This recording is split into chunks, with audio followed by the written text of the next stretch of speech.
Break के बाद स्वागत है आप सभी का। अब बात कोरोना अपडेट ही कर लेते हैं। तो राज्य में कोरोना के 235 नए मामले सामने आए हैं और कुल मामले जो है 12,175 हो चुके हैं। एक्टिव केसेस की बात करें तो 3,879 हो चुके हैं।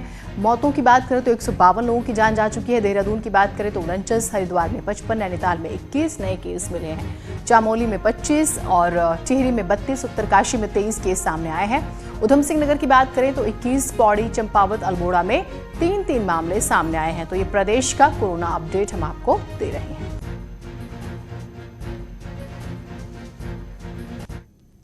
उधर खटीमा में मरीज की मौत को लेकर खासा हंगामा हुआ है। आरटीपीसीआर टेस्ट में मरीज की रिपोर्ट नेगेटिव आई और इसके बाद भी कंटेनमेंट जोन नहीं हटाया गया, जिस पर कांग्रेस ने विरोध किया है।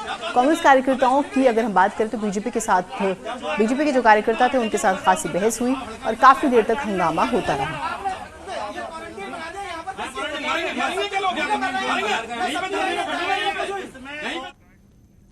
11 अगस्त को खटीमा में शख्स की मौत हुई थी। पहले रैपिड टेस्ट में मरीज पॉजिटिव पाए गए थे, तो अब आरटीपीसीआर टेस्ट में मरीज की रिपोर्ट नेगेटिव आई और इसके बाद मृतक के परिजनों ने हंगामा किया और जांच पर सवाल उठाए हैं।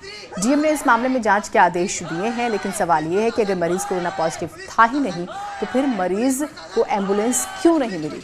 परिजनों का आरोप है कि समय पर एम्बुलेंस नहीं मिलने की वजह से मरीज की मौत हुई थी।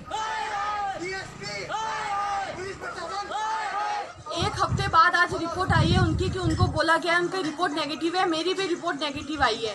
इतने दिन इन लोगों ने मेरे को घुमाया कि अभी दे रहे हैं, अभी तक रिपोर्ट किसी ने नहीं दी थी। आज रिपोर्ट आई है, नेगेटिव आई है, उसके बाद भी ये सब कुछ सील कर रखा है। सब उनके 10 तारीख को जो आरटीपीसीआर सुबह उन्होंने यहाँ आके दिया था वो रिपोर्ट नेगेटिव आई है और 11 तारीख को जब शाम को यहाँ दिखाने आए थे, जब उनकी कंडीशन ठीक नहीं थी, तो उस टाइम हमारा रैपिड एंटीजन हमने कार्ड किया था, वो रिपोर्ट पॉजिटिव थी। खबर नैनीताल से आ रही है, जहां बेताल घाट ब्लॉक में कोरोना का कहर बरपा है। एक ही दिन में 21 नए कोरोना पॉजिटिव मिलने से पूरे इलाके में हड़कंप है। हालांकि सभी को आइसोलेशन सेंटर भेज दिया गया है और परिवार के लोगों को भी क्वारंटीन कर दिया गया है।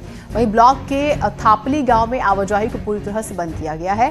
खैरना अस्पताल में भी एक डॉक्टर, आशा वर्कर, लैब टेक्नीशियन और 2 महिलाओं के कोरोना पॉजिटिव आने से अस्पताल को भी कंटेनमेंट जोन बना दिया गया है। टनकपुर से पिथौरागढ़ की अगर हम बात करें, इसे जोड़ने वाले नेशनल हाईवे बॉर्डर पर बसे लोगों की लाइफलाइन तो हैं, साथ ही ये देश की सुरक्षा के लिए भी खासा मायने रखते हैं। बावजूद इसके ऑल वेदर रोड निर्माण के दौरान हाईवे आए दिन बंद हो रहा है और अब तो ये हाईवे पहले से भी ज्यादा खतरनाक हो चुका है।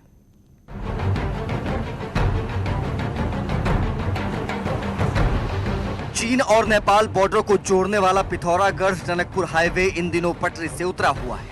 आलम यह है कि जगह जगह भारी लैंडस्लाइड होने से बॉर्डर की ये लाइफलाइन थम सी गई है।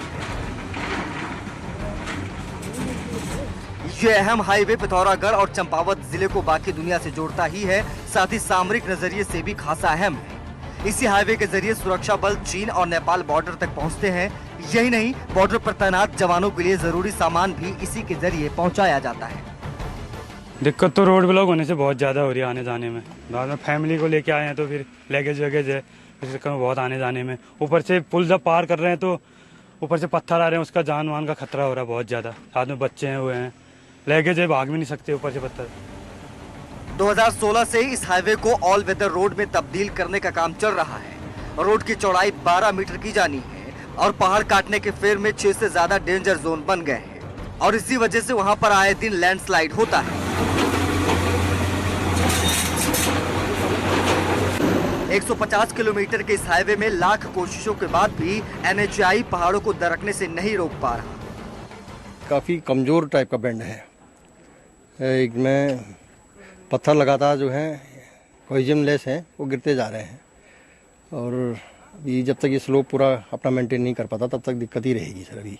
और दो सीमांत जनपद तो है ही, चंपावत और पिथौरागढ़, साथ ही दो सीमाएं हैं। एक तरफ से नेपाल है, दूसरी तरफ से तिब्बत है। तो ये सड़क हमारे लिए बहुत महत्वपूर्ण सड़क है। इसलिए इन डेंजर जोन्स के प्रोटेक्शन के लिए हम भारत सरकार से बात भी करेंगे। प्रोजेक्ट को जून 2020 में पूरा होना था, लेकिन जो हालात हैं उससे साल के अंत तक भी इसका पूरा होना संभव नहीं दिखता। ऐसे में हाल फिलहाल तो लाखों लोगों को दिक्कतों से राहत नहीं मिलने वाली। न्यूज़ 18 के लिए पिथौरागढ़ से विजय वर्धन उप्रेती की रिपोर्ट। उधर रामनगर में बीते 2 साल से जमीन की दाखिल खारिज नहीं हो रही है और हालांकि प्रशासन को रजिस्ट्री करने में कोई गुरेज नहीं है। इसकी वजह से लोग परेशान हैं। लोगों ने जमीनें तो खरीद ली, लेकिन अब दाखिल खारिज नहीं होने से उन्हें मकान और उद्योग लगाने के लिए बैंक से लोन नहीं मिल पा रहा, जिससे उनके सामने बड़ी मुश्किल खड़ी हो गई है। प्रशासन कह रहा है कि तहसील के अंतर्गत 26 गाँव फलपट्टी क्षेत्र में आते हैं, जिसकी वजह से यहाँ दाखिल खारिज नहीं की जा रही है।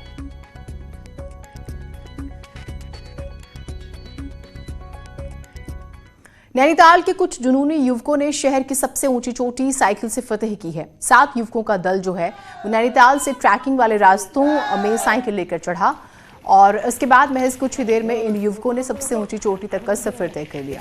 उबड़ खाबड़ रास्तों के सफर जो है इन्होंने अपना सफर पूरा किया। इन रास्तों से तस्वीरें भी आप देख सकते हैं और तकरीबन नैनीताल की चाइना पीक की ऊंचाई 8,622 फीट है।